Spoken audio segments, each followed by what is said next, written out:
చంద్రబాబు గారు ఏదైతే నిన్న పవర్ పాయింట్ ప్రజెంటేషన్ నిన్నగాక మొన్న చేయటం, దాంట్లో అసలు రాష్ట్రాన్ని అభివృద్ధి పదంలోకి తీసుకెళ్తున్నాం, అన్ని సంక్షేమ పథకాలు అమలు చేసేసాం, సూపర్ 6 సక్సెస్ అయిపోయింది. అదే సందర్భంలో రాష్ట్ర ఆర్థిక వ్యవస్థ విధ్వంసం జగన్ చేస్తే మేము సరిచేసాం, 7 లక్షల కోట్లు నష్టపరిచాడు జగన్ అన్నటువంటి విమర్శలు.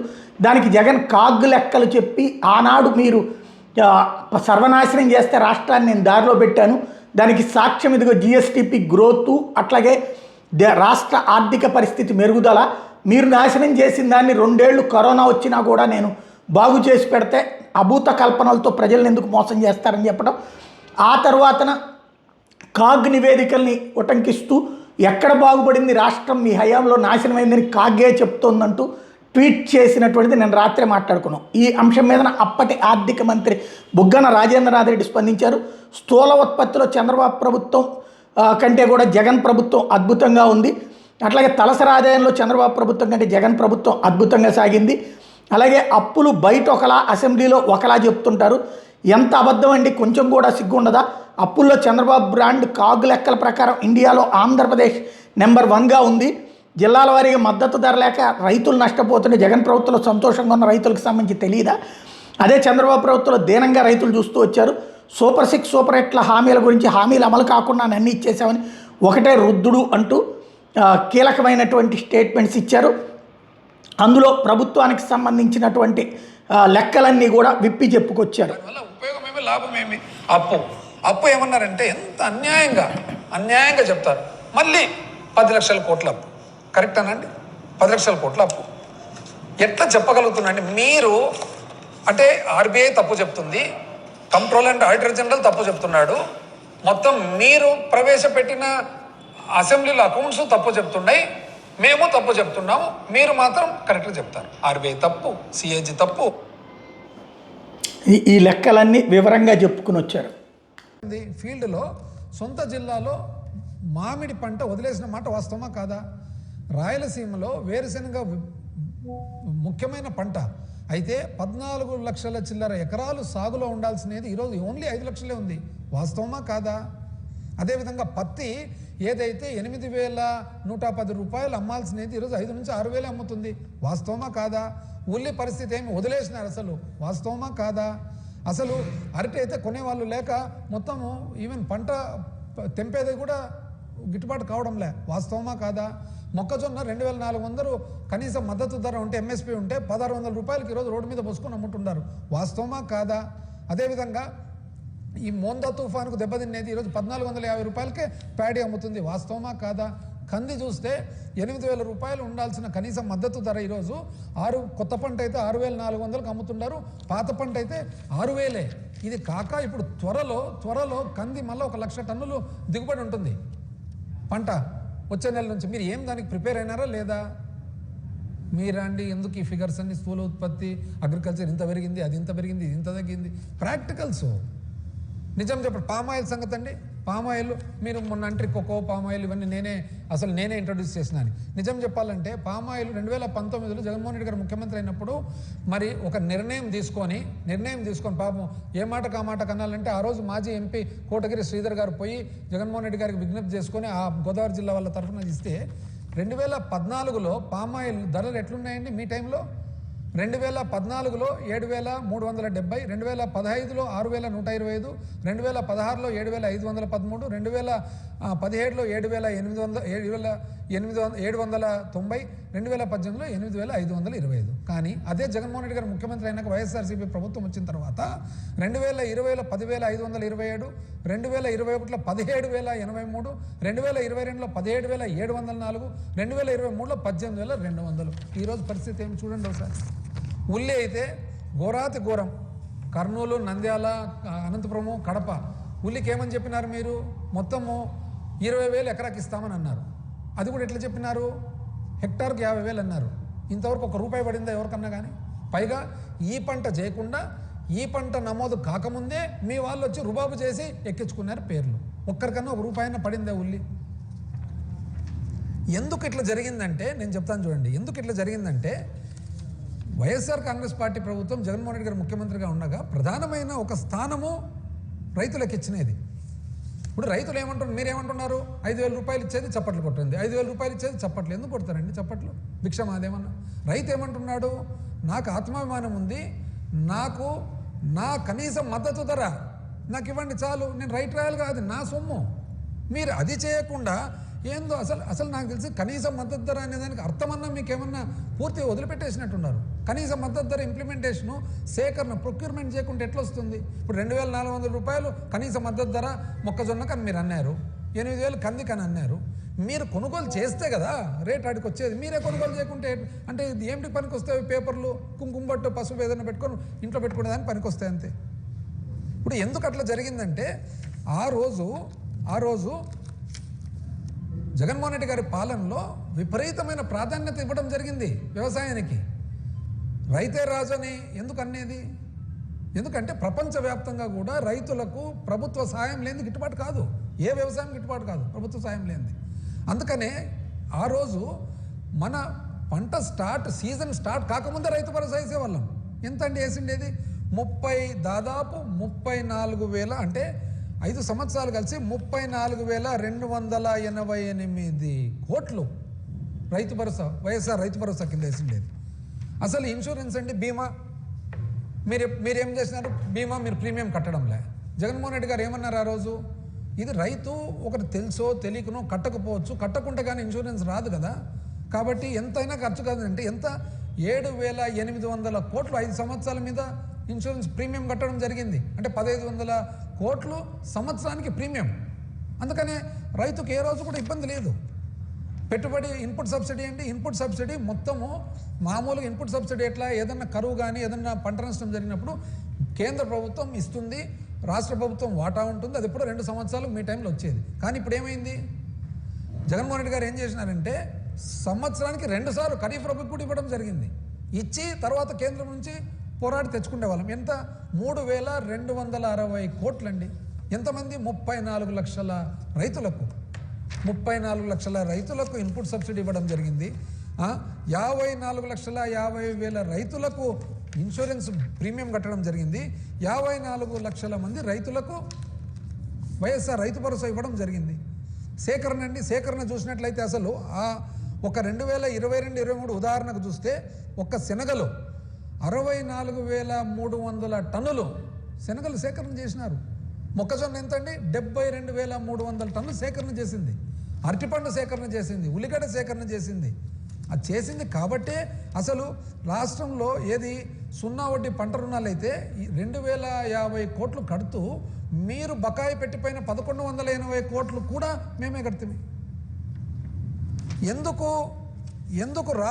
అసలు మా పీరియడ్లో 2019 నుంచి 20 వరకు చూసినట్లయితే ఎప్పుడు కూడా రైతు చాలా వరకు ఎంఎస్పి కనీస మద్దతు ధర కంటే కూడా ఎక్కువ అమ్మినారు. ఎందుకు ఎక్కువ అమ్మగలిగినారంటే బికాస్ అన్ని ఫెసిలిటీస్, అన్ని వసతులు ఇచ్చినందువలన ఆటోమేటిక్గా రేట్ వచ్చింది. మీరు ఇంకో దేనికి తోడు మళ్ళీ మీరేమంటారు? అసలు ప్రెస్ మీట్లో చూసినట్లయితే మమ్మల్ని ఏదో తక్కువ చేయాలనే ఉద్దేశంతో కంపారిజన్ పెట్టినారు. ఒక రిపోర్టర్ క్వశ్చన్ అడిగితే కంపారిజన్లో థర్డ్ పార్టీ ఎవరైనా కానీ తెలియని వాళ్ళకైనా వింటే అది మీ ఇష్టం, మీరు ఎవరినైనా పొగడొచ్చు, ఎవరినైనా పొగడకపోవచ్చు, అది మీ ఇష్టం. కానీ ఎవరికన్నా ఏమర్థమవుతుంది అంటే 2019 నుంచి 24లో అప్పటి తెలంగాణ ప్రభుత్వం మాత్రం చాలా అద్భుతంగా పరిపాలన చేసింది అనేది అర్థమవుతుంది. అది మీ ఇష్టం, ఎట్లన్నా పోడండి. అసలు ఇంటర్వెన్షన్ అనేది ఏమి? ఇంకోటి దానివల్ల ఉపయోగం ఏమి, లాభం ఏమి? అప్పు ఏమన్నారంటే ఎంత అన్యాయంగా చెప్తారు. మళ్ళీ 10 లక్షల కోట్ల అప్పు. కరెక్టేనండి? 10 లక్షల కోట్ల అప్పు ఎట్లా చెప్పగలుగుతున్నాండి మీరు? అంటే ఆర్బీఐ తప్పు చెప్తుంది, కంట్రోలర్ అండ్ ఆడిటర్ జనరల్ తప్పు చెప్తున్నాడు, మొత్తం మీరు ప్రవేశపెట్టిన అసెంబ్లీలో అకౌంట్స్ తప్పు చెప్తున్నాయి, మేము తప్పు చెప్తున్నాము, మీరు మాత్రం కరెక్ట్గా చెప్తారు. ఆర్బీఐ తప్పు, సిఏజీ తప్పు, అసెంబ్లీ తప్పు, లెక్కలు తప్పు, అందరూ తప్పు, మేము తప్పు, మీరు మాత్రం కరెక్ట్. ఎవరండి అప్పులు చేస్తుండేది? మీరు ఇట్లా చిట్టా తీస్తే మేము చెప్పాల్సి వస్తుంది, మళ్ళీ మీకు కోపం. చెప్పు, ఇది నిజం కాదండి. మీరు 1.5 సంవత్సరంలోనే ఇంచుమించు 2,66,175 కోట్లు అప్పు చేసిండేది వాస్తవం కదా?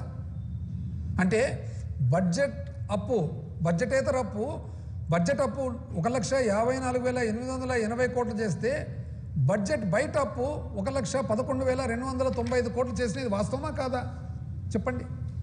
2024-25 ఆర్థిక సంవత్సరంలో 81,597 కోట్లు మీరు అప్పు చేసినారా లేదా? ఇది అకౌంట్స్లో ఉంది కదా, ఆర్బీఐ అకౌంట్లో ఉంది, సిఏజీ అకౌంట్లో ఉంది, మీరు సబ్మిట్ చేసిన బడ్జెట్ అకౌంట్లలో ఉంది. 2025-26 చూస్తే కాగ్ గణాంకాల ప్రకారము 67,283 కోట్లు అవునా కాదా? నవంబర్ 4వ తేదీ 3,000 కోట్లు అవునా కాదా? డిసెంబర్ మొన్న 2వ తేదీ 3,000 కోట్లు అవునా కాదా? మొత్తం అంతా కలిసి 1,54,880 కోట్లు నిజమా కాదా? ఇది కాక బడ్జెట్ బయట పౌర సరఫరాల సంస్థ సివిల్ సప్లైస్ 7,000 కోట్లు, మార్క్ఫెడ్ 18,700 కోట్లు, ఏపీ ఐఐసి 1000 కోట్లు, ఆంధ్రప్రదేశ్ ఇండస్ట్రియల్ ఇన్ఫ్రాస్ట్రక్చర్ కార్పొరేషన్ ఇంకొక స్పెషల్ పర్పస్ వెహికల్ కింద 7,500 కోట్లు, ఏపీ ఎండిసి 9,000 కోట్లు, ఏపీ పవర్ ఫైనాన్స్ కార్పొరేషన్ 6,710 కోట్లు, బ్యాంకుల నుంచి విద్యుత్ సంస్థలు 1,150 కోట్లు ఒక అప్పు, AP SPDCL, AP power development corporation కలిసి 5,473 కోట్లు, నాబార్డు ద్వారా డిస్కామ్స్కు 3,762 కోట్లు, ఈ 3 ఓన్లీ విద్యుత్ సంస్థలకు కలిసి 10,385 కోట్లు చేసిన మాట వాస్తవమా కాదా? జలజీవన్ మిషన్ 10,000 కోట్లు. ఇవన్నీ కాక అమరావతి కోసము ప్రపంచ bank and Asian development bank 15,000 కోట్లు, హడ్కో వచ్చేసి 11,000 కోట్లు, జర్మనీకి చెందిన కేఎఫ్డబ్ల్యూ సంస్థ 5,000 కోట్లు, మరి అదేవిధంగా NABFID 7,500 కోట్లు, APPSCL 1,500 కోట్లు, అంతా కలిసి 40,000 కోట్లు. మొత్తం కలిపితే 2,66,175 కోట్లు చేసిన మాట వాస్తవమా కాదా? మీరా అండి అప్పుల గురించి మాట్లాడుతున్నారు. మళ్ళీ మాతో పోలిక, ఏం పోలిక? దాన్ని పోలిక చేస్తే నిజం చెప్పాలంటే ఇప్పుడు కూడా మళ్ళీ 10 లక్షల కోట్లు అంటారు. ఇంత అన్యాయం అండి, ఎట్లా అనగలుగుతున్నారని మీ స్థాయిలో ఒక ముఖ్యమంత్రి స్థానంలో ఎట్లా చెప్పగలుగుతున్నారు? అది అసెంబ్లీలో మీరు ప్రవేశపెట్టిన లెక్కలు కాదా ఇవన్నీ? అంటే ఇవన్నీ దాపెట్టుకోవచ్చునా? మీకు తెలియకుండా నాకు తెలియకుండా మీరేమైనా అప్పులు చేయొచ్చునా? ఎంత ఉన్నిందండి? మీరు ప్రవేశపెట్టిన లెక్కల ప్రకారమే ఎంత ఉన్నింది? మేము దిగిపోయేటప్పటికి రాష్ట్ర అప్పు టోటల్గా 7,21,918 కోట్లు, అంటే 7,22,000 కోట్లు అనుకుందాం. మాకు మీరు దిగిపోయేటప్పటికి ఉన్న అప్పు 3,90,247, అంటే 3,90,250 కోట్లు అనుకుందాం. అంటే మీరు దిగిపోయేటప్పటికి అప్పు కూడా మేమే చేస్తామే. ఈ లెక్క ప్రకారము మా పీరియడ్లో చేసిన అప్పు ఎంత? 3,32,000 కోట్లు. 3,32,000 కోట్లు మేము 5 సంవత్సరాలు చేస్తే మీరు 2,66,000 కోట్లు 1.5 సంవత్సరం చేసి మళ్ళీ మీరు మా అప్పుల గురించి చెప్తారు. అంటే 10 లక్షలు ఏంది అది? అంటే ఇప్పుడు మీరు చేసిన మేము ఎక్కేటప్పటికి మీరు దిగిపోయేటప్పటికి 3,90,250 కోట్లు అవి కూడా మేమే చేస్తామే 2019 ముందర. ఎట్లండి అది? ఇది కాక మీరు మామూలుగా ఒక పరిమితి ఉంటుంది, ఇంతే చేయాలి అప్పని. ఇంతే చేయాలి అప్పనేది 29,000 కోట్లు పరిమితి దాటి మీరు చేస్తే, అంటే 2014-19 అంతా కలిపితే 29,000 కోట్లు మీరు మీ పరిమితిని మించి దాటితే ఆ 29,000 కోట్లు మా దాంట్లో మైనస్ చేసిన మాట వాస్తవమా కాదా? అప్పులు ఏం అప్పులండి? ఇవన్నీ అప్పులు కాదా? అప్పుడు అసలు ఎంత ఆవేదన, ఎంత ప్రజలకైతే అసలు వాళ్ళందరికీ కూడా ఎంత ప్రతి ఒక్కరికి అసలు ఒక రకమైన దిగులు. శ్రీలంక అయిపోతుంది, కొలంబియా అయిపోతుంది. ఇదేమండి? ఇది శ్రీలంక కాదా, కొలంబియా కాదా? ఇప్పుడు ఎక్కడున్నారు వాళ్ళందరూ కూడా? అంత దిగులు ఎక్స్ప్రెస్ చేసేవాళ్ళు. ఏప్రిల్ 3, 2025లో 5,750 కోట్లు చేయలేదా మీరు అప్పు? మే 6, 2025లో 6,822,000 కోట్లు చేయలేదా మీరు? జూన్ 3 7,000 కోట్లు చేయలేదా? జూన్ 10 7,000 కోట్లు చేయలేదా? జూలై 15 3,600 కోట్లు చేయలేదా? మరి ఆగస్టు 5 5,000 కోట్లు చేయలేదా? సెప్టెంబర్ 2 5,000 కోట్లు చేయలేదా? సెప్టెంబర్ 30 2,000 కోట్లు చేయలేదా? అక్టోబర్ 7 1,900 కోట్లు చేయలేదా? నవంబర్ 4 3,000 కోట్లు చేయలేదా? మరి డిసెంబర్ 3,000 కోట్లు చేయలేదా? అంటే ఇవన్నీ మేము ఊహించుకుంటున్నామండి. ఎక్కడ పోయింది ఇప్పుడు ఆ దిగులు అందరికీ? పోయిన సంవత్సరం చూద్దాం. జూన్ 24 6,000 కోట్లు, జూలై 24 10,000 కోట్లు, ఆగస్టు 24 3,000 కోట్లు, సెప్టెంబర్ 24 4,000 కోట్లు, అక్టోబర్ 24 6,000 కోట్లు, నవంబర్ 24 6,000 కోట్లు, డిసెంబర్ 24 9,237 కోట్లు, ఫిబ్రవరి 7,000 కోట్లు. చివరకు కాగ్ ఏమని చెప్తుంది? కాగ్ ఏం చెప్పిందంటే ఈ మొత్తం భారతదేశం పైకి 2025-26 చూసినట్లయితే ఆంధ్రప్రదేశ్ రాష్ట్రం నంబర్ 1 స్థానంలో ఉంది అప్పులలో 63,052 కోట్లు. అంటే ఇది కూడా మేమే రాస్తామే లెక్కలు. పోనీ మీరు అన్నట్లు అద్భుతంగా ఉంది ఆదాయం అంటారు కదా, ఇదే కాకిచ్చిన లెక్కల ప్రకారం రెవెన్యూ రాబడి ఆదాయం చూస్తే ఎంత 2023-24 మా చివరి సంవత్సరంలో 6 నెలలు చూసుకున్నట్లయితే 82,139 కోట్లు అయితే మీరు ఓన్లీ 74,237 అంతే వెనకాల పడిపోతున్నారు మీరు. మరి పరిపాలన సంపద సృష్టి మాత్రం మీరే చేస్తారు. ఇంకోటి కూడా చెప్తారు, ఏమని చెప్తారు మళ్ళా మేము ఇంగ్లీష్ పేపర్లు ఏమన్నారు, English paper despite repeated warnings, ఏది times of India, despite repeated warnings on physical Prudence Andhra Pradesh is amongst the countries most aggressive బోరోవర్స్ in 2025 reserve bank అంటే రిజర్వ్ బ్యాంక్ మీరు ఇచ్చిన గణాంకాల కంటే కూడా విపరీతంగా ఎక్కువ చేస్తున్నారు. ఇంగ్లీష్ పేపర్, ఇది కూడా ఇంగ్లీష్ పేపరు. 9,000 కోట్లు పర్ మంత్ అప్పు చేస్తున్నారు ఇంగ్లీష్ పేపర్. కానీ మీరు మాత్రం ఏం చెప్తారంటే మేము అప్పులు చేస్తాం.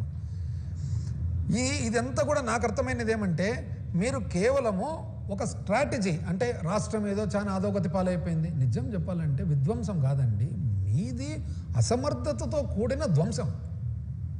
మాది కరెక్ట్గానే ఉన్నింది. కోవిడ్ ఎదుర్కొన్నాం, భారతదేశంలోనే కోవిడ్ బాగా హ్యాండిల్ చేసిన రాష్ట్రాల్లో 1-2 అని చెప్పి పేరు తెచ్చుకున్నాం, చెప్పిన మాట ప్రతి ఒక్కటి నెరవేర్చినాం. మీది నిజం చెప్పాలంటే అసలు అసమర్థతతో కూడిన ధ్వంసం ఇది. ఒకటి ఎందుకు ధ్వంసం అని చెప్తాను చూడండి. ఇప్పుడు ఇటు చూడండి, అసలు మీరు జిఎస్డిపి స్థూల ఉత్పత్తులు ఏదేదో చెప్తారు, ఎందుకండి అన్ని ఫిగర్ల ఉత్పత్తి తన పీరియడ్లో 2014-15 బ్రహ్మాండమైన పరిపాలన జరిగింది కాబట్టి 13.5% యావరేజ్గా పెరిగింది.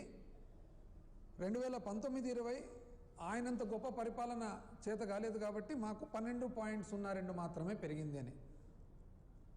దానివలన ఏమంటారంటే 7 లక్షల కోట్ల ధనం అనేది తక్కువైంది అని. ఏమన్నానండి సార్, మీరు ఇంత అనుభవం పెట్టుకొని మీరు అంటే ఈ స్థూల ఉత్పత్తి గురించి చాలామందికి 199 మందికి తెలియదు కాబట్టి మీరు ఏదో చెప్పేస్తే అయిపోతుంది అని అంటారు. 1% అయితే తెలిసిన వాళ్ళు అయితే ఉంటారు కదా. సేమ్ అదే మీరిచ్చిన ఫిగర్సే చూద్దాం.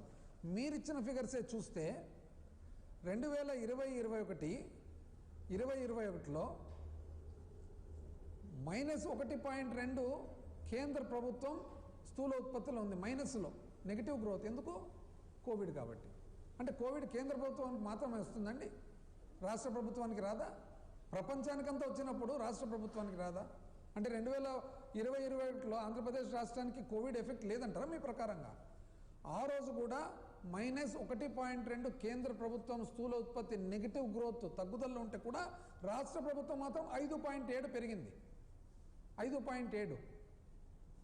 ఇది కాదు, ఇప్పుడు మనము కంపారిజన్ పెట్టుకున్నప్పుడు మీ సమయంలో ఎండాకాలంలో బట్టలన్నీ బాగా ఆరినాయి అని మీరు చెప్పేసి వర్షం పడేటప్పుడు మా బట్టలు ఆరబెట్టి మీరు ఆరలేదు అంటే ఎట్లయితుందండి?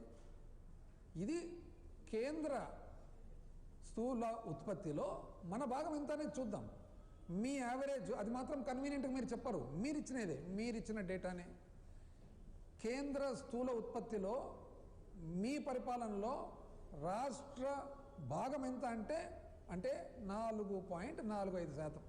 అంటే 100 రూపాయలకు గాను ఈ ఆంధ్రప్రదేశ్ రాష్ట్రము మీ పరిపాలనలో 4.45% కేంద్రానికి మీరు ఇవ్వడం జరిగింది. అంటే 100 రూపాయలు ₹4.45 అనుకోండి. మేము మీ అంత పరిపాలన మాకు రాదు కదా. కోవిడ్ పెట్టుకొని కూడా కేంద్ర స్థూల ఉత్పత్తిలో, జాతీయ స్థూల ఉత్పత్తిలో 4.8%, అంటే మీకంటే ఎక్కువ. అంటే 100 రూపాయల్లో మీరు అద్భుతమైన పరిపాలన చేసి ₹4.45 పెడితే మేము మీ అంత పరిపాలన రాదు కదా. కానీ కోవిడ్ పెట్టుకొని కూడా ₹4.80 ఇచ్చినాం. అంటే ఎవరు బాగా చేసినట్లప్పుడు? అసలు ఇంకొకటి కూడా చూస్తే మీరేమంటారు, తగ్గిపోయింది 13% నుంచి తగ్గిపోయిందని. ఎట్లా తగ్గుతుందండి? అంత కేంద్ర కోవిడ్ అనేది మీరు లెక్కకే రాదా?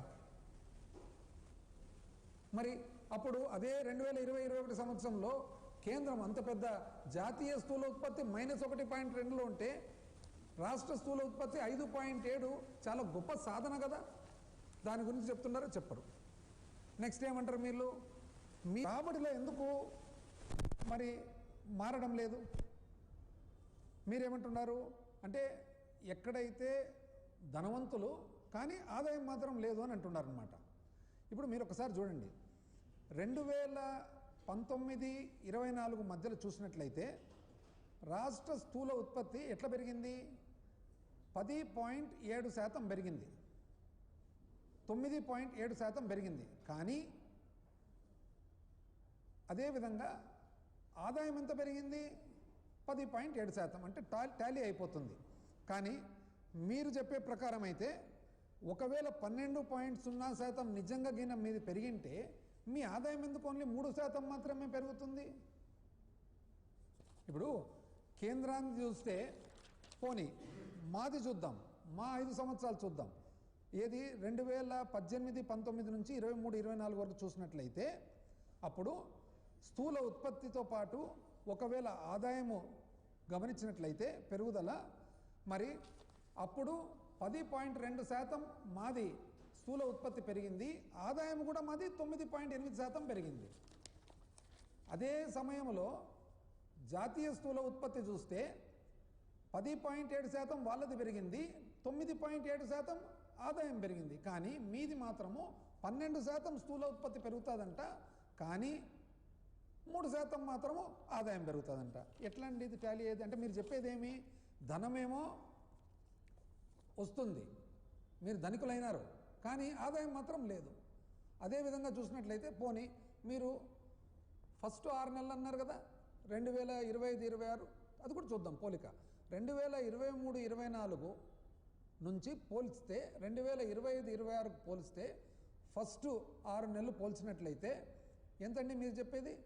10.9 మీది పెరుగుదల అని అంటున్నారు. అదేవిధంగా 2024-25 చూస్తే 9.9 అని మీరు అంటున్నారు. కానీ మీ ఆదాయం ఎంతండి పెరిగినది? -2.8 సేల్స్ ట్యాక్స్లో, ఓన్లీ 4.3 మాత్రము జిఎస్టీలో. ఓవరాల్గా చూసినట్లయితే ఓన్లీ 2.5, అంటే 11% స్థూల ఉత్పత్తి పెరుగుతుందంట, కానీ ఓన్లీ 2.5% మాత్రమే ఆదాయం పెరుగుతుందంట. ఇదే సేమ్ జాతీయ స్థూల ఉత్పత్తి చూద్దాం. జాతీయ స్థూల ఉత్పత్తి చూసినట్లయితే కేంద్రం ఇచ్చిన రిజల్ట్స్ ప్రకారం 8.8% వాళ్ళది స్థూల ఉత్పత్తి పెరిగింది, వాళ్ళ ఆదాయం ఎంత పెరిగింది? 7.3 పెరిగింది.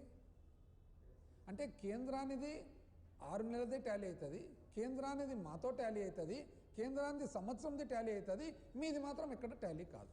కానీ మీది మాత్రం అద్భుతమైన పరిపాలన, అద్భుతమైన స్థూల ఉత్పత్తి.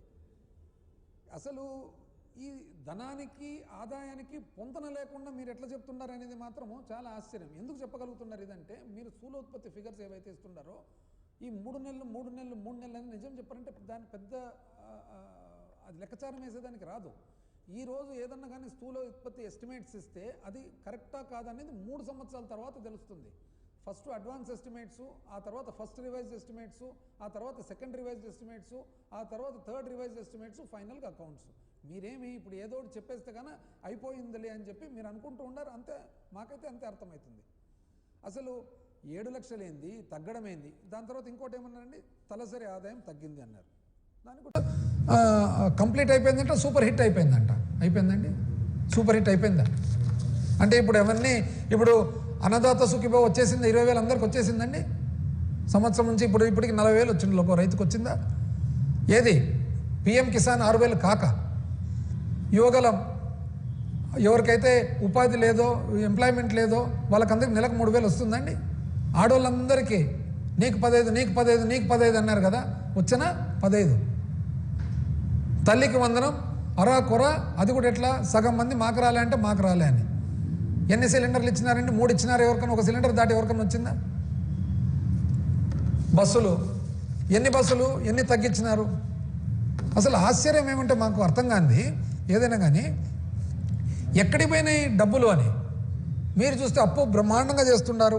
మరి ఇప్పుడు మా స్కీములు ఉండే పాత స్కీములు, ఒక అమ్మఒడి దాన్ని మీరు ఇంప్లిమెంటేషన్ చేస్తున్నారు, ఒక పెన్షను పెంచినారు. తప్పితే వసతి దీవెన, విద్యా దీవెన, విదేశీ విద్యా దీవెన, రైతు భరోసా, 0 వడ్డీ, క్రాప్ ఇన్సూరెన్సు, మరి మత్స్యకార భరోసా, 0 వడ్డీ, పెన్షన్ కానుక, చేయూత, ఆసరా, నేతన్న నేస్తం, వాహనమిత్ర, లా నేస్తం, ఆరోగ్యాసరా నేస్తము, వైఎస్ఆర్ ఆరోగ్యశ్రీ, కళ్యాణమస్తు, తోడు, జగనన్న గోరుముద్ద, పోషణ, ఎక్కడికి పోయినాయి ఇవన్నీ?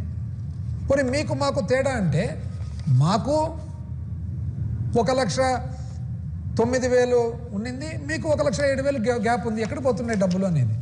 అసలు పరిపాలన గురించి ఆలోచన చేసినట్లయితే, నిజం చెప్పాలంటే పరిపాలన గురించి ఆలోచన చేస్తే అసలు ఈ స్థూల ఉత్పత్తులు, ఈ ఉత్పత్తులు ఇవన్నీ ఏమో కానీ పరిపాలన చూడండి ఒకసారి ఎక్కడెక్కడికి పోయింది అనేది. ఆరోగ్యశ్రీ ఎంత? 3,600 కోట్ల బకాయిలు ఉన్నాయి. 3,600 కోట్ల బకాయిలు పెట్టుకొని ఈరోజు నెట్వర్క్ హాస్పిటల్ అంతా ట్రీట్మెంట్ ఇవ్వడంలే, ట్రీట్మెంట్ మానుకుంటున్నారు. దాని సంగతి చూడడంలే. మెడికల్ కాలేజ్ ప్రైవేట్ చేస్తారంట, ప్రైవేట్ చేసినాక ప్రైవేట్ చేసిన మెడికల్ కాలేజ్ జీతాలు మాత్రం గవర్నమెంట్ ఇస్తుందంట. ఎక్కడన్నా విన్నామండి ఇది? ఇంకా పిల్లల చదువులు అయితే ఫీ రీయింబర్స్మెంట్ చూస్తే వాస్తవానికి ఎంతండి బకాయిలు? 7,800 కోట్ల బకాయిలు ఉన్నాయి. 7,800 కోట్ల బకాయిలు. ఏది ఫీ రీయింబర్స్మెంట్ అనుకోండి, లేదా మన ఎంటీఎఫ్ అనుకోండి, హాస్టల్ ఫీజు అనుకోండి. ఫీజులు చెల్లించకుంటే పాపం పిల్లలకేమి సర్టిఫికెట్లు ఇవ్వడంలో కాలేజ్ వాళ్ళు, కళాశాలన్నీ మూతపడే స్టేజ్లో ఉన్నాయి. 230 ఇంజనీరింగ్ కళాశాలలు, వసతి దీవెన ఎత్తేసినారు. అసలు విద్యకు చూడండి, నిజం చెప్పాలంటే ఎంతకు అవసరం వస్తుంది ఎవరికైనా కానీ. మరి ఆటోమేటిక్గా చూసుకుంటానే మనకు 18,663 కోట్లు అవసరం ఉంటుంది. మినిమం లెక్కేసుకున్నా. మీరు ఎంత పెట్టినారు? 12,000 చిల్లర. అంటే ఆడనే బడ్జెట్లు కూడా తక్కువ పెట్టినారు. ఇంకా ఇది కాక మళ్ళా ఏం చేసినారు? ఎంప్లాయీస్ విషయం తలసరి ఆదాయం తగ్గింది అన్నారు. దాన్ని కూడా చెప్పినారు మీరు, తలసరి ఆదాయం తగ్గిందని. మళ్ళీ తలసరి ఆదాయం తగ్గినట్లయితే దానికి ఏమంటున్నారు మీరు? తలసరి ఆదాయానికి మీ ప్రకారంగా 13.2% తలసరి ఆదాయం మీ 2014-19లో పెరిగింది. మాది మాత్రం 19-24లో 9.1 పెరిగింది. కాబట్టి ఇంత ఆదాయం ఇంకా మిస్ అయింది. ఇదేనండి మీరు చెప్పేది? కరెక్ట్. అది కూడా చూద్దాం. ఎప్పుడు కూడా సింగిల్గా చూడొద్దండి. అదే సమయంలో తలసరి ఆదాయం మీరు చెప్పేటప్పుడు కన్వీనియంట్గా ఇదెందుకు మర్చిపోతున్నారు?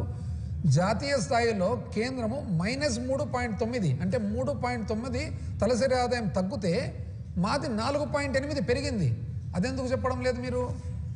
పోనీ ఎట్లొద్దులేండి, టోటల్గా దేశం మీద చూసుకుందాం. దేశం మీద చూసినట్లయితే 2013-14 నుంచి చూసినట్లయితే 2013-14లో ఆంధ్రప్రదేశ్ రాష్ట్రము ఏ స్థాయిలో ఉన్నింది? 18వ స్థాయిలో ఉన్నింది. అంటే భారతదేశంలో 18వ స్థానంలో ఉన్నిందనమాట. ఎక్కడ? ఢిల్లీ, గోవా, చండీగఢ్, సిక్కిం, పూజ అన్నీ చెప్పుకుంటూ ఫైనల్గా మహారాష్ట్ర, కేరళ, కర్ణాటక, తమిళనాడు, హిమాచల్ అన్ని పోను ఆంధ్రప్రదేశ్ 18వ స్థానంలో ఉన్నింది. 18 స్థానంలో ఎప్పటి వరకు ఉన్నింది? మీరు పరిపాలన చేసినంతసేపు 18 స్థానంలో ఉన్నింది. కానీ 2024 మేము దిగిపోయేటప్పటికి 15వ స్థానానికి వచ్చింది. అంటే అప్పుడు బాగున్నట్ల బాగలేదా? అసలు మీరు ఏ విధంగా పోలికలు పొంతనలు పెడుతున్నారనేది అంటే ఎవరు గమనించుకోరనుకుంటున్నారా, లేకుంటే ఎట్లా అనేది మాకైతే ఆశ్చర్యంగా ఉంది అసలు. ఇది కాకుండా నెక్స్ట్ ఇంకోటి, దాంట్లో కూడా మళ్ళా డాలర్లలో ఎందుకండి? మనం రూపాయలలోనే కదా. అంటే మీరు ఎందుకు, అది కూడా వ్యూహాత్మకమే, ఎందుకు డాలర్లలో మాట్లాడతారంటే పబ్లిక్ ఎవరన్నా చూస్తే కానీ చాలా ముందు చూపు ఉంది, అందుకని డాలర్లు అని. సార్ ఎవరు అంత అమాయకులు ఎవరు లేరు సార్. మనమంతా డాలర్లలో కాదు, మనం రూపాయలలో కాదు ట్రాన్సాక్షన్ చేస్తుండేది. రూపాయలే మాట్లాడుకుందాం. దానివల్ల ఉపయోగం ఏమి, లాభం ఏమి? అప్పు ఏమన్నారంటే ఎంత అన్యాయంగా చెప్తారు. మళ్ళీ 10 లక్షల కోట్ల ఫీల్డ్లో సొంత జిల్లాలో మామిడి పంట వదిలేసిన మాట వాస్తవమా కాదా? రాయలసీమలో వేరుశెనగ ముఖ్యమైన పంట అయితే 14 లక్షల చిల్లర ఎకరాలు సాగులో ఉండాల్సినది ఈరోజు ఓన్లీ 5 లక్షలే ఉంది. వాస్తవమా కాదా? అదేవిధంగా పత్తి ఏదైతే 8,110 రూపాయలు అమ్మాల్సినది ఈరోజు 5 నుంచి 6,000 అమ్ముతుంది. వాస్తవమా కాదా? ఉల్లి పరిస్థితి ఏమి వదిలేసినారు అసలు? వాస్తవమా కాదా? అసలు అరటి అయితే కొనేవాళ్ళు లేక మొత్తము ఈవెన్ పంట తెంపేది కూడా గిట్టుబాటు కావడంలే. వాస్తవమా కాదా? మొక్కజొన్న 2,400 కనీస మద్దతు ధర ఉంటే, ఎంఎస్పీ ఉంటే 1,600 రూపాయలకి ఈరోజు రోడ్డు మీద పోసుకొని అమ్ముతుంటారు. వాస్తవమా కాదా? అదేవిధంగా ఈ మోందా తుఫానుకు దెబ్బతినేది ఈరోజు 1,450 రూపాయలకే ప్యాడీ అమ్ముతుంది. వాస్తవమా కాదా? కంది చూస్తే 8,000 రూపాయలు ఉండాల్సిన కనీస మద్దతు ధర ఈరోజు కొత్త పంట అయితే 6,400కి అమ్ముతున్నారు, పాత పంట అయితే 6,000. ఇది కాక ఇప్పుడు త్వరలో కంది మళ్ళీ 1,00,000 టన్నులు దిగుబడి ఉంటుంది పంట వచ్చే నెల నుంచి. మీరు ఏం దానికి ప్రిపేర్ అయినారా లేదా? మీరండి ఎందుకు ఈ ఫిగర్స్ అన్ని స్థూల ఉత్పత్తి అగ్రికల్చర్ ఇంత పెరిగింది, అది ఇంత పెరిగింది, ఇది ఇంత తగ్గింది, ప్రాక్టికల్స్. నిజం చెప్పండి. పామాయిల్ సంగతి అండి, పామాయిల్ మీరు మొన్న అంటే కోకో పామాయిల్ ఇవన్నీ నేనే ఇంట్రడ్యూస్ చేసినాను. నిజం చెప్పాలంటే పామాయిల్ 2019లో జగన్మోహన్ రెడ్డి గారు ముఖ్యమంత్రి అయినప్పుడు మరి ఒక నిర్ణయం తీసుకొని పాపం ఏ మాట కామాట కనాలంటే ఆ రోజు మాజీ ఎంపీ కోటగిరి శ్రీధర్ గారు పోయి జగన్మోహన్ రెడ్డి గారికి విజ్ఞప్తి చేసుకొని ఆ గోదావరి జిల్లా వాళ్ళ తరఫున ఇస్తే 2014లో పామాయిల్ ధరలు ఎట్లున్నాయండి మీ టైంలో? 2014లో 7,370, 2015లో 6,125, 2016లో 7,513, 2017లో 7,790, 2018లో 8,525. కానీ అదే జగన్మోహన్ రెడ్డి గారు ముఖ్యమంత్రి అయినాక వైఎస్ఆర్సీపీ ప్రభుత్వం వచ్చిన తర్వాత 2020లో 10,527, 2021లో 17,083, 2022లో 17,704, 2023లో 18,200. ఈరోజు పరిస్థితి ఏమి చూడండి ఒకసారి. ఉల్లి అయితే ఘోరాతి ఘోరం. కర్నూలు, నంద్యాల, అనంతపురము, కడప ఉల్లికి ఏమని చెప్పినారు మీరు? మొత్తము 20,000 ఎకరాకి ఇస్తామని అన్నారు. అది కూడా ఎట్లా చెప్పినారు? హెక్టార్కి 50,000 అన్నారు. ఇంతవరకు ₹1 పడిందా ఎవరికన్నా కానీ? పైగా ఈ పంట చేయకుండా, ఈ పంట నమోదు కాకముందే మీ వాళ్ళు వచ్చి రుబాబు చేసి ఎక్కించుకున్నారు పేర్లు. ఒక్కరికన్నా ₹1 పడిందా ఉల్లి? ఎందుకు ఇట్లా జరిగిందంటే నేను చెప్తాను చూడండి. ఎందుకు ఇట్లా జరిగిందంటే వైఎస్ఆర్ కాంగ్రెస్ పార్టీ ప్రభుత్వం జగన్మోహన్ రెడ్డి గారు ముఖ్యమంత్రిగా ఉండగా ప్రధానమైన ఒక స్థానము రైతులకు ఇచ్చినది. ఇప్పుడు రైతులు ఏమంటున్నారు, మీరేమంటున్నారు? ₹5,000 ఇచ్చేది చప్పట్లు కొట్టింది, ₹5,000 ఇచ్చేది చప్పట్లు. ఎందుకు కొడతారండి చప్పట్లు? భిక్షం అదేమన్నా? రైతు ఏమంటున్నాడు? నాకు ఆత్మాభిమానం ఉంది, నాకు నా కనీస మద్దతు ధర నాకు ఇవ్వండి చాలు, నేను రైట్ రాయాలి కాదు, నా సొమ్ము. మీరు అది చేయకుండా ఏందో అసలు నాకు తెలిసి కనీస మద్దతు ధర అనే దానికి అర్థమన్నా మీకేమన్నా పూర్తిగా వదిలిపెట్టేసినట్టున్నారు. కనీస మద్దతు ధర ఇంప్లిమెంటేషను, సేకరణ, ప్రొక్యూర్మెంట్ చేయకుంటే ఎట్లా వస్తుంది? ఇప్పుడు ₹2,400 కనీస మద్దతు ధర మొక్కజొన్నకు అని మీరు అన్నారు, 8,000 కందికి అని అన్నారు. మీరు కొనుగోలు చేస్తే కదా రేట్ ఆడికి వచ్చేది. మీరే కొనుగోలు చేయకుంటే అంటే ఇది ఏమిటి పనికి వస్తాయి? పేపర్లు, కుంకుమ బట్టు, పసుపు ఏదైనా పెట్టుకొని ఇంట్లో పెట్టుకునే దానికి పనికి వస్తాయి అంతే. ఇప్పుడు ఎందుకు అట్లా జరిగిందంటే ఆ రోజు జగన్మోహన్ రెడ్డి గారి పాలనలో విపరీతమైన ప్రాధాన్యత ఇవ్వడం జరిగింది వ్యవసాయానికి. రైతే రాజు అని ఎందుకు అనేది? ఎందుకంటే ప్రపంచవ్యాప్తంగా కూడా రైతులకు ప్రభుత్వ సాయం లేనిది గిట్టుబాటు కాదు. ఏ వ్యవసాయం గిట్టుబాటు కాదు ప్రభుత్వ సాయం లేనిది. అందుకనే ఆ రోజు మన పంట సీజన్ స్టార్ట్ కాకముందే రైతు భరోసా వేసేవాళ్ళం. ఎంత అండి వేసిండేది? దాదాపు 34,000 అంటే 5 సంవత్సరాలు కలిసి 34,288 కోట్లు రైతు భరోసా, వైఎస్ఆర్ రైతు భరోసా కింద వేసిండేది. అసలు ఇన్సూరెన్స్ అండి, బీమా మీరేం చేసినారు? బీమా మీరు ప్రీమియం కట్టడంలే. జగన్మోహన్ రెడ్డి గారు ఏమన్నారు ఆ రోజు? ఇది రైతు ఒకటి తెలుసో తెలియకనో కట్టకపోవచ్చు, కట్టకుంటే కానీ ఇన్సూరెన్స్ రాదు కదా, కాబట్టి ఎంతైనా ఖర్చు కాదంటే ఎంత 7,800 కోట్లు 5 సంవత్సరాల మీద ఇన్సూరెన్స్ ప్రీమియం కట్టడం జరిగింది. అంటే 1,500 కోట్లు సంవత్సరానికి ప్రీమియం. అందుకనే రైతుకు ఏ రోజు కూడా ఇబ్బంది లేదు. పెట్టుబడి ఇన్పుట్ సబ్సిడీ అండి, ఇన్పుట్ సబ్సిడీ మొత్తము మామూలుగా ఇన్పుట్ సబ్సిడీ ఎట్లా ఏదన్నా కరువు కానీ ఏదన్నా పంట నష్టం జరిగినప్పుడు కేంద్ర ప్రభుత్వం ఇస్తుంది, రాష్ట్ర ప్రభుత్వం వాటా ఉంటుంది. అది ఎప్పుడో 2 సంవత్సరాలు మీ టైంలో వచ్చేది. కానీ ఇప్పుడు ఏమైంది? జగన్మోహన్ రెడ్డి గారు ఏం చేసినారంటే సంవత్సరానికి 2 సార్లు ఖరీఫ్ రబీకి కూడా ఇవ్వడం జరిగింది. ఇచ్చి తర్వాత కేంద్రం నుంచి పోరాడి తెచ్చుకునే వాళ్ళం. ఎంత? 3,260 కోట్లండి. ఎంతమంది? 34 లక్షల రైతులకు 34 లక్షల రైతులకు ఇన్పుట్ సబ్సిడీ ఇవ్వడం జరిగింది. 54,50,000 రైతులకు ఇన్సూరెన్స్ ప్రీమియం కట్టడం జరిగింది. 54 లక్షల మంది రైతులకు వైఎస్ఆర్ రైతు భరోసా ఇవ్వడం జరిగింది. సేకరణ అండి, సేకరణ చూసినట్లయితే అసలు ఒక 2022-23 ఉదాహరణకు చూస్తే ఒక్క శనగలు 64,300 టన్నులు శనగలు సేకరణ చేసినారు. మొక్కజొన్న ఎంతండి? 72,300 టన్నులు సేకరణ చేసింది. అరటిపండు సేకరణ చేసింది, ఉల్లిగడ్డ సేకరణ చేసింది. అది చేసింది కాబట్టే అసలు రాష్ట్రంలో ఏది 0 వడ్డీ పంట రుణాలు అయితే 2,050 కోట్లు కడుతూ మీరు బకాయి పెట్టిపోయిన 1,180 కోట్లు కూడా మేమే కడుతుంది.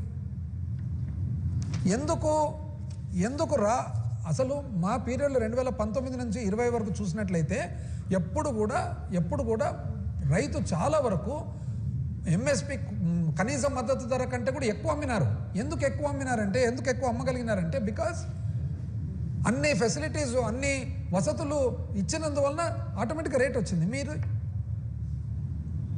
ఇంకో దీనికి తోడు మళ్ళీ మీరేమంటారు, అసలు ప్రెస్ మీట్లో చూసినట్లయితే మమ్మల్ని ఏదో తక్కువ చేయాలనే ఉద్దేశంతో కంపారిజన్ పెట్టినారు. ఒక రిపోర్టర్ క్వశ్చన్ అడిగితే కంపారిజన్లో థర్డ్ పార్టీ ఎవరైనా కానీ తెలియని వాళ్ళగిన ఆ వింటే అది మీ ఇష్టం, మీరు ఎవరినైనా పొగడొచ్చు, ఎవరినైనా పొగడకపోవచ్చు, అది మీ ఇష్టం. కానీ ఎవరికన్నా ఏమర్థమైతే అంటే 2019 నుంచి 24లో అప్పటి తెలంగాణ ప్రభుత్వం మాత్రం చాలా అద్భుతంగా పరిపాలన చేసింది అనేది అర్థమవుతుంది. అది మీ ఇష్టం, ఎట్లన్నా పోడండి. అసలు ఇంటర్వెన్షన్ అనేది ఏమి, ఇంకోటి కంప్లీట్ అయిపోయిందంటే సూపర్ హిట్ అయిపోయిందంట. అయిపోయిందండి, సూపర్ హిట్ అయిపోయిందా అంటే ఇప్పుడు ఎవరిని, ఇప్పుడు అన్నదాత సుఖీభావ వచ్చేసింది, 20,000 అందరికి వచ్చేసిందండి. సంవత్సరం నుంచి ఇప్పటికి 40,000 వచ్చింది, ఒక రైతుకు వచ్చిందా? ఏది పిఎం కిసాన్ 6,000 కాక యువగలం ఎవరికైతే ఉపాధి లేదో, ఎంప్లాయ్మెంట్ లేదో వాళ్ళకందరికి నెలకు 3,000 వస్తుందండి. ఆడవాళ్ళందరికీ నీకు 15 అన్నారు కదా, వచ్చినా 15. తల్లికి వందనం అరా కొర, అది కూడా ఎట్లా, సగం మంది మాకు రాలే అంటే మాకు రాలే అని. ఎన్ని సిలిండర్లు ఇచ్చినారంటే 3 ఇచ్చినారు. ఎవరికైనా ఒక సిలిండర్ దాటి ఎవరికైనా వచ్చిందా? బస్సులు ఎన్ని తగ్గించినారు? అసలు ఆశ్చర్యం ఏమంటే మాకు అర్థం కాంది, ఏదైనా కానీ ఎక్కడికి పోయినాయి డబ్బులు అని మీరు చూస్తే అప్పు బ్రహ్మాండంగా చేస్తున్నారు.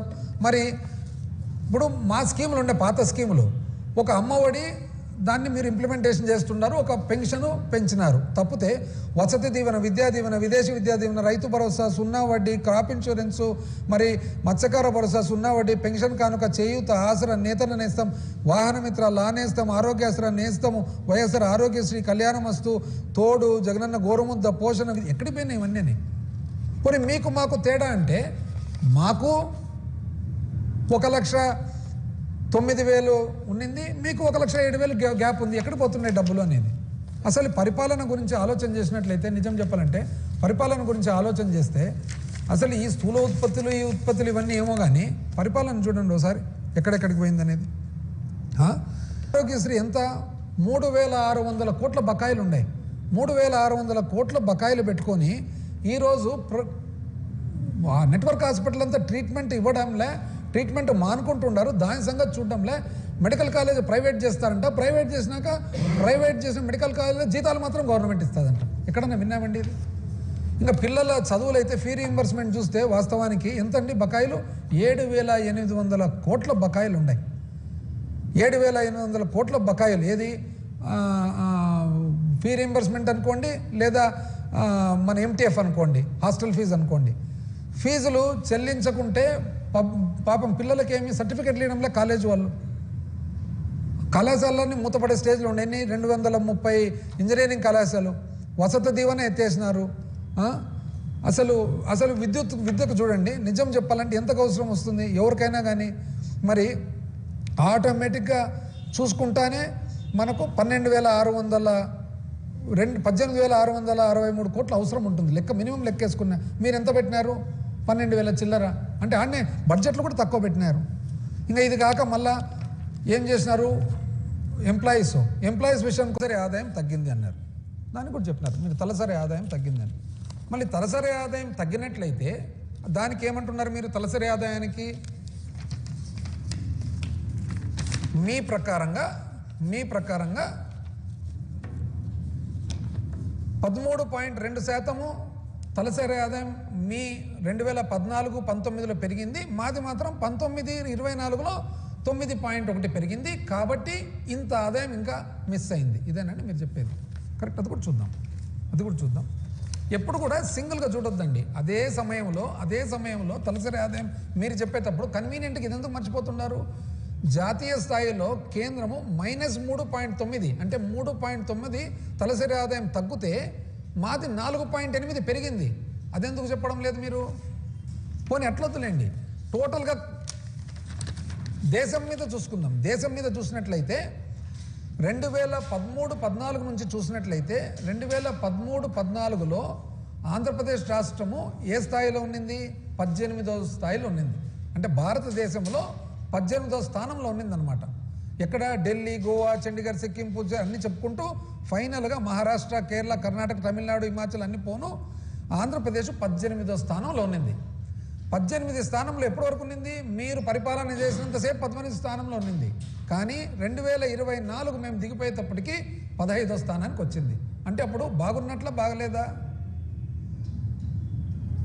అసలు మీరు ఏ విధంగా పోలికలు పొంతనలు పెడుతున్నారనేది అంటే ఎవరు గమనించుకోరనుకుంటున్నారా లేకుంటే ఎట్లా అనేది మాకైతే ఆశ్చర్యం ఉంది అసలు. ఇది కాకుండా నెక్స్ట్ ఇంకోటి, దాంట్లో కూడా మళ్ళా డాలర్లలో ఎందుకండి, మనం రూపాయలలోనే కదా. అంటే మీరు ఎందుకు, అది కూడా వ్యూహాత్మకమే, ఎందుకు డాలర్లలో మాట్లాడతారంటే పబ్లిక్ ఎవరన్నా చూస్తే కానీ చాలా ముందు చూపు ఉంది అందుకని డాలర్లు అని. సార్ ఎవరు అంత అమాయకులు ఎవరు లేరు సార్. మనమంతా డాలర్లలో కాదు, మనం రూపాయలలో కదా ట్రాన్సాక్షన్ చేస్తుండేది, రూపాయలే మాట్లాడుకుందాం. దానివల్ల ఉపయోగం ఏమి లాభం ఏమి? అప్పు ఏమన్నారంటే ఎంత అన్యాయంగా చెప్తారు. మళ్ళీ 10 లక్షల కోట్లు